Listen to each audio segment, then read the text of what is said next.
के हिंदी बाजऽ अबैया बड़ नीक बात छै, अहाँके नेपालियो बाजऽ अबैया बड़ नीक बात छै, अहाँ अंग्रेजियो सीख लेने छी और नीक बात छै। लेकिन एहि सबके कतौ ई मतलब तऽ नहीं कि अपन मधुर भाषा मैथिली के उपेक्षा करी। हम सब चाहे जतौ कतौ रही गर्व से कही कि हम मिथिला के वासी छी।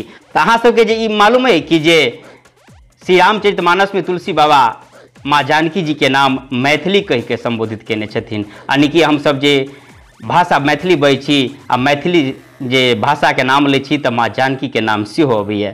तैं अपने सबसे निवेदन कि अपन मधुर भाषा मैथिली के बाजी, अहाँ सब चाहे जतऽ कतौ रही देश विदेश में अपन भाषा मैथिली अवश्य बाजी। ताहि के लेल अपने सबसे करबद्ध निवेदन करब सब मैथिली भाषी से कि अपन भाषा मैथिली में विविध प्रकार के हास्य व्यंग संग एवं शुभ समाचार मिथिला के लऽ कऽ हम अपन चैनल मिथिलावासी पर अबैत रहै छी।